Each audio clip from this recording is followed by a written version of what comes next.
کہ حضرت سلمان علیہ السلام اپنے دربار میں بیٹھے ہوتے ہیں. اب سارے ان کے کمانڈر حاضر ہیں، جنوں کا کمانڈر بھی ہے، اسی طریقے سے انسانوں کے کمانڈر بھی، سارے ان کے سردار وہاں پہ جمع ہیں. تو جو ان کی ایئر فورس کا کمانڈر تھا نا، وہ ہدہد تھا. ہدہد ایک پرندہ ہے جس کی بڑی خوبصورت سی کلگی ہوتی ہے، جیسے مرغے کی ہوتی ہے، اور بڑا ایکسٹرا آرڈنری پرندہ ہے. آپ جا کے گوگل پہ سرچ کریں، یوٹیوب پہ اس کی ویڈیوز دیکھیں کہ اللہ نے اس کو کیا صلاحیت دی. وہ ان کا سمجھ لیں ایئر فورس کا چیف تھا. تو آپ نے فرمایا وہ کدھر غائب ہے، اور پھر ساتھ فرمایا کہ وہ اپنی غیر حاضری کی کوئی جسٹیفیکیشن مجھے پیش کرے، اور اگر اس نے کوئی ایسی جسٹیفیکیشن نہ پیش کی کہ وہ میرے دربار سے غائب کیوں ہے، تو میں اسے سزا دوں گا یا میں اسے ذبح کر دوں گا. بس یہ آپ ورڈک بولتے ہیں تو تھوڑی دیر بعد ہدہد آ جاتا ہے اور وہ اپنی جسٹیفیکیشن پیش کرتا ہے. اب ظاہر ہے وہ میں نے بتایا کہ سورہ نمل میں ہی آتا ہے کہ اللہ تعالیٰ نے جانوروں کی بولیاں سکھا دی تھیں. تو حضرت سلمان علیہ السلام مجھ سے پوچھتے ہیں کہ بتاؤ سر پھر ہدہد دیکھیں کڈا پکا مواحد سی. وہ کہتا ہے کہ اے سلمان علیہ السلام، میں آپ کے لیے ایک ایسی خبر لے کے آؤں جو آپ کے علم میں بھی نہیں ہے. بابی نہیں تھا ہدہد نا.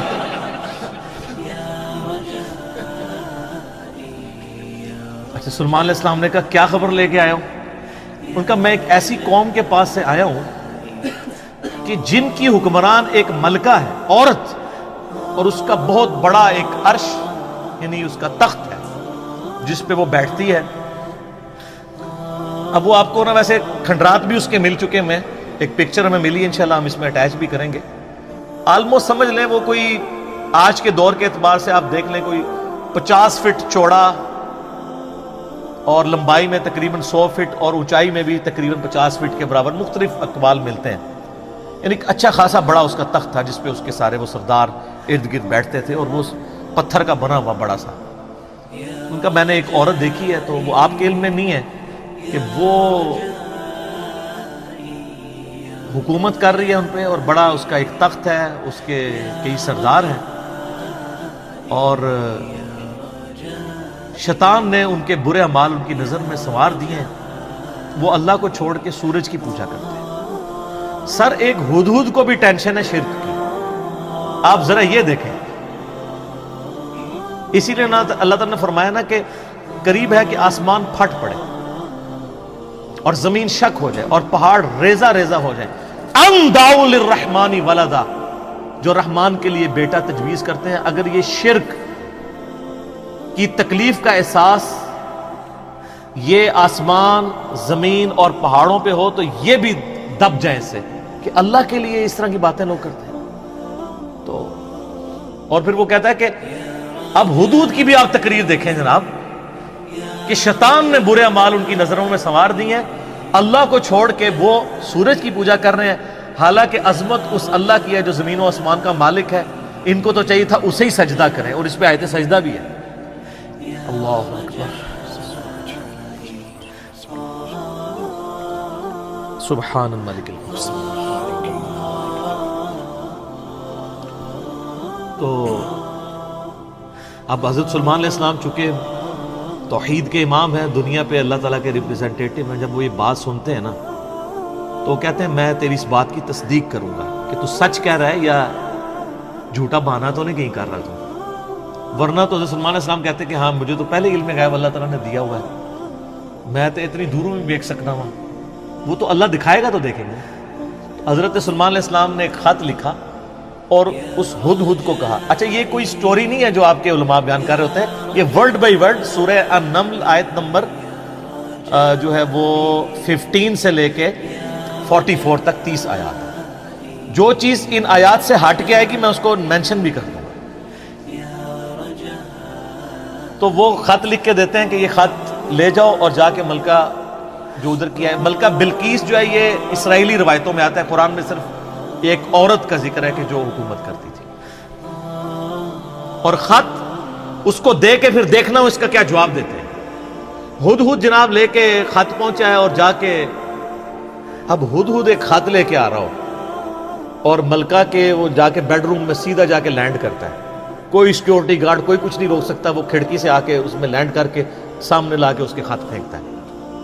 تو حضرت سلیمان علیہ السلام کا خط وہ کھولتی ہے تو وہ اس خط میں تو 2 ٹوک جملے لکھے ہوتے ہیں, انہ من سلیمان و انہ بسم اللہ الرحمن الرحیم, اور تم سر تسلیم خم کر کے فوراً میرے پاس حاضر ہو جاؤ.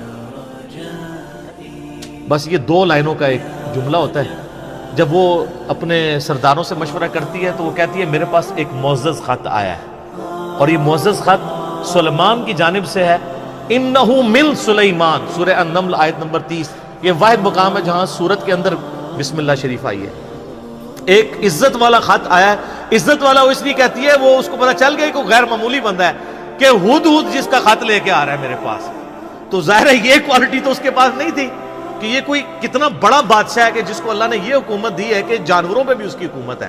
تو وہ کہتی ہے کہ ایک معزز خط میرے پاس آیا ہے جو سلیمان کی جانب سے ہے اور وہ اللہ کے نام سے شروع ہو رہا ہے. اس سے یہ سنت ٹھہری کہ جب آپ کوئی خط لکھیں کسی کو تو بسم اللہ سے اس کا آغاز کریں, اور اس میں یہ ہے کہ سر تسلیم خم کرو اور میرے پاس حاضر ہو جاؤ.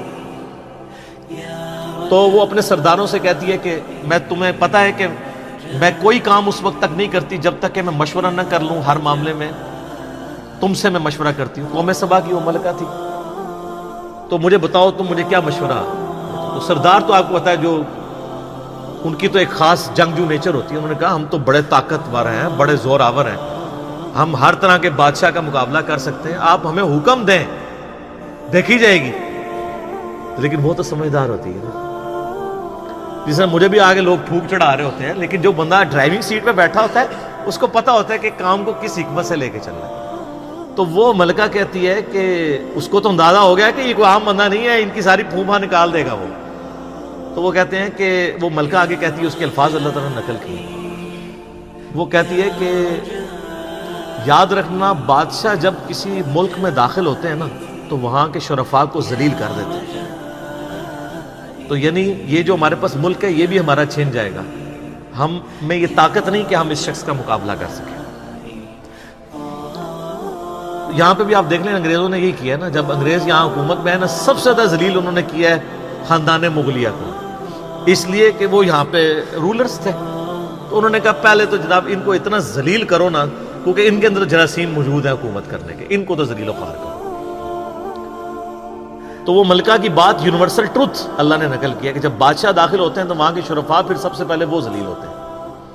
تو وہ کہتی ہے کہ اس میں جلدی نہیں ہمیں کرنی چاہیے, میں سلیمان کو نا کچھ گفٹ بھیجتی ہوں اور میں دیکھتی ہوں کہ اس کے رسپانس میں وہ کیا کرتا ہے. تو پتہ چل جائے گا کہ وہ واقعی ایک دنیا دار بادشاہ ہے یا اللہ کا ریپریزنٹیٹو ہے. یہ اس نے چیک پوائنٹ رکھا کہ اگر دنیاوی بادشاہ ہوا تو دنیاوی بادشاہ پرانے زمانوں میں دوسرے ملکوں پہ کیوں حملہ کرتے تھے, تاکہ ان سے ان کی دولت ہتھیائیں. تو اگر ہم جزیہ دینے پہ آمادہ ہو جائیں اور سالانہ ہم ایک رقم مقرر کر لیں گے, اتنا آپ کو ٹیکس یا جزیہ دیا کریں گے, تو وہ ٹل جائے گا. تو وہ بڑے زیادہ تحائف دے کے نا ایلچی روانہ کرتی ہے سلیمان علیہ السلام کے پاس. اور وہاں پہ سلیمان علیہ السلام کے پاس جب وہ ایلچی پہنچتے ہیں تو سلیمان علیہ السلام تو اسٹریٹ فارورڈ ان کو جواب دیتے ہیں کہ مجھے جو کچھ اللہ نے دیا ہے تمہاری یہ دنیا کی حقیر دولت اس کے مقابلے میں کچھ نہیں ہے. مجھے تو اللہ نے کیا حکومت دی ہوئی ہے. ٹھیک ہے, تو بلکہ سورہ نمل میں اللہ تعالیٰ نے ان کی دعا بھی نقل کی ہے. سلیمان علیہ السلام کہتے ہیں اللہ مجھے ایسی حکومت دینا جو میرے بعد پھر کسی کو نہ ملے.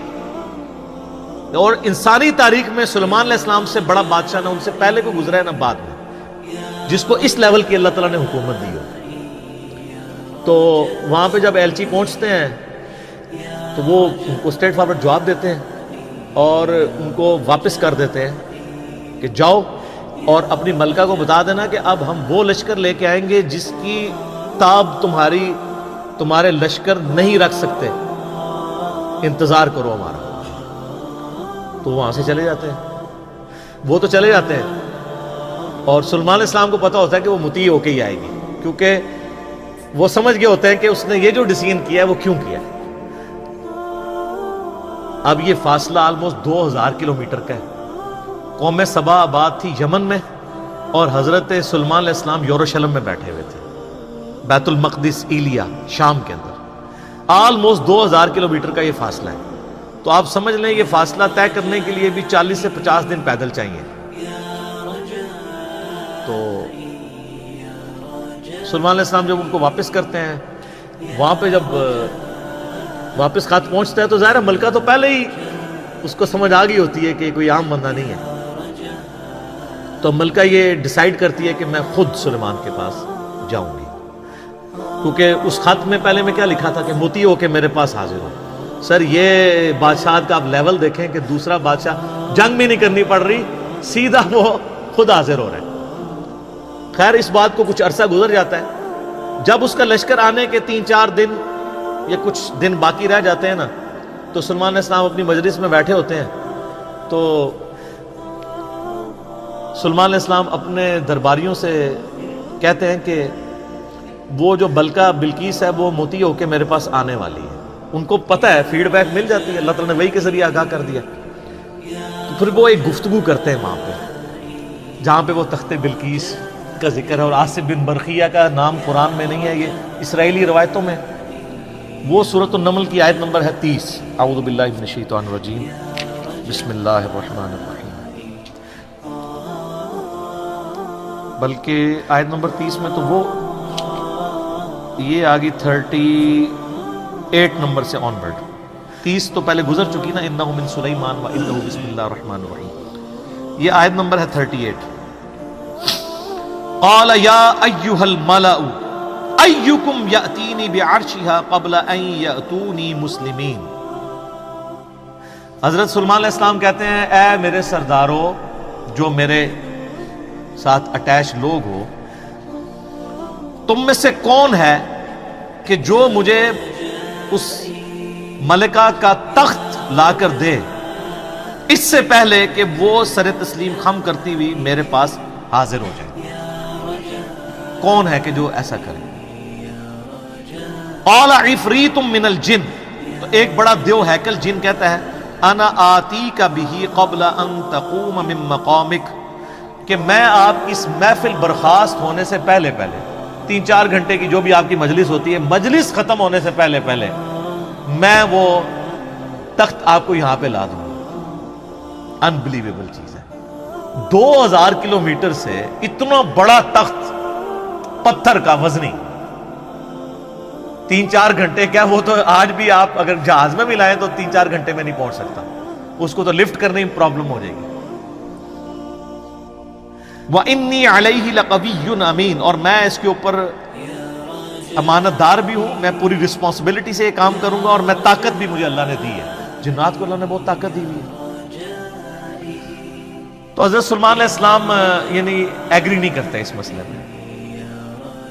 تو پھر ایک اور شخص، قال الذی عنده علم من الکتاب، وہاں ایک شخص بیٹھا ہوتا ہے جس کے پاس کتاب میں سے علم ہوتا ہے، وہ کہتا ہے انا آتیک بہ قبل ان یرتد الیک طرفک، میں اس تخت کو آپ کے سامنے حاضر کر دوں گا آپ کی آنکھ جھپکنے سے پہلے، فریکشنز آف سیکنڈ میں لے آؤں گا۔ ہمارے لیے تو وہی ہضم کرنا مشکل ہے، تو یہ تو خیر بہت بڑی چیز ہے۔ تو یہ اس نے دعویٰ کیا، بس یہ دعویٰ کرنے کی دیر تھی اور وہ لے بھی آیا تھا۔ فَلَمَّا رَآهُ مُسْتَقِرًّا عِندَهُ، تو حضرت سلیمان علیہ السلام نے جب وہ تخت وہاں پر آیا ہوا دیکھا، قَالَ هَذَا مِن فَضْلِ رَبِّي، اور انہوں نے کیا حضور کڈے پہنچے بزرگ کو، کیا بات ہے، کیا صاحب کرامت ہو، نہیں اومٹ کر، ان کا یہ میرے رب کا فضل ہے، ہذا من فضل ربی۔ آپ لکھتے ہیں نگاہ مرشد سے، ماں باپ کی دعا سے، اور پیغمبر کا کہتا ہے ہذا من فضل ربی، یہ تو میرے رب کا فضل ہے۔ کیوں ہے فضل؟ لیبلونی اشکر ام اکفر، تاکہ وہ مجھے آزمائے کہ میں اس کا شکر گزار بنتا ہوں یا ناشکرا۔ یہ سر توحید ہے۔ ومن شکر فانما یشکر لنفسہ، اور جو کوئی اللہ کا شکر کرے گا تو وہ بھی اپنے نفس کی خاطر ہی کر رہا ہوگا، اللہ کو کوئی پرواہ نہیں۔ ومن کفر، اور جو کوئی اللہ کی ناشکری کرے، فإن ربی غنی کریم، تو میرا رب تو غنی ہے، کریم ہے، اسے کسی کی پرواہ ہی نہیں ہے۔ ھذا من فضل ربی۔ اچھا اس کے بعد پھر آتا ہے کہ وہ ملکہ جب آئی، حضرت سلیمان علیہ السلام نے کہا کہ نا اس تخت کی حیت بدل دو، ڈیزائننگ اس کی تھوڑی سی چینج کر دو، جو اس کے اوپر کوئی پھول بوٹے لگے ہوئے تھے تھوڑا سا اسے ٹیمپر کرو، اور میں دیکھوں گا کہ وہ پہچانتی ہے اپنے تخت کو نہیں کہ نہیں پہچانتی۔ تو وہ پھر ملکہ وہاں پہ آ پہنچتی ہے، تو سلیمان علیہ السلام اسے ریسیو کرتے ہیں اور کہتے ہیں اس تخت کے بارے میں تیرا کیا خیال ہے؟ تو وہ بڑی سمجھدار ہوتی ہے، تو وہ کہتی ہے یہ تو لگتا ہے کہ یہ میرے تخت ہی ہے، اس کی مثل مجھے لگ رہا ہے بلکہ شاید وہی ہے۔ تو یہ اس کی سمجھداری کا بھی ثبوت ہے کہ وہ اس کو ٹیمپرڈ فارم میں بھی پہچان لیتی ہے، اور یہ اس کو دوسرا میسج مل جاتا ہے انہوں نے کیا لڑنا ہے، اس نے کہاں سے لڑنا ہے؟ وہ تو یہ بھی نہیں تھی ایکسپیکٹ کر سکتی کہ 4 مہینے میں بھی کوئی اٹھا کے یہاں لا سکے، ابھی تو اس کو یہ پتہ ہی نہیں تھا، یہ تو ایسے آیا ہوا ہے۔ تو پھر سلیمان علیہ السلام اسے اپنے جو ٹیمپل ہے نا اس کی بھی تھوڑی جھلک کرواتے ہیں۔ آگے ایک محل میں جب لے کے آتے ہیں کمرے میں، تو اس میں ایسے شیشے جڑے ہوئے ہوتے ہیں کہ وہ گویا دیکھنے میں تالاب محسوس ہو رہا ہوتا ہے۔ تو جب اس پہ پاؤں رکھنے لگتی ہے وہ سمجھتی ہے شاید پانی والا تالاب ہے، تو وہ اپنے جو تہمد ہے یا جو بھی اس نے کپڑے پہنے ہوتے ہیں وہ تھوڑی سی اٹھا لیتی ہے، اس کی پنڈلیاں بھی ننگی ہو جاتی ہیں، وہ سمجھتی ہے پانی ہے، وہ پانی نہیں ہوتا، تو وہ امپریس ہوتی ہے۔ اور پھر وہ وہاں پہ کہتی ہے کہ میں سلیمان کے ساتھ اپنے رب کے سامنے سر تسلیم خم کرتی ہوں، جو میں شرک کرتی رہی میں اللہ کی طرف رجوع لاتی ہوں، اور وہ اسلام قبول کرتی ہے۔ باقی اسرائیلی روایتوں میں پھر ملتا ہے کہ سلیمان علیہ السلام کا نکاح اس کے ساتھ ہوتا ہے۔ قرآن نے اس چیز کو ایڈریس نہیں کیا، قرآن تو بس کنکلوڈ اس پہ کرتا ہے کہ وہ مسلمان ہو جاتے ہیں، نہ وہ بریلوی ہوتی ہے، نہ دیوبندی ہوتی ہے، نہ اہل حدیث ہوتی ہے، نہ شیعہ ہوتی ہے، بلکہ مسلمان ہو جاتی ہے۔ اور آپ یہ الفاظ دیکھیں جناب، مسلمان مسلمان ہی ہیں ہر طرف۔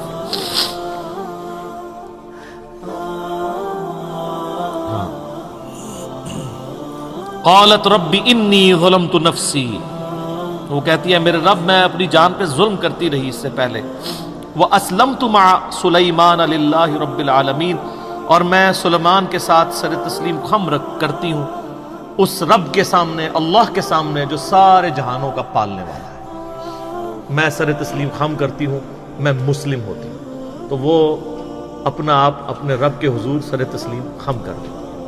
تو یہ واقعہ یہاں پہ مکمل ہوا۔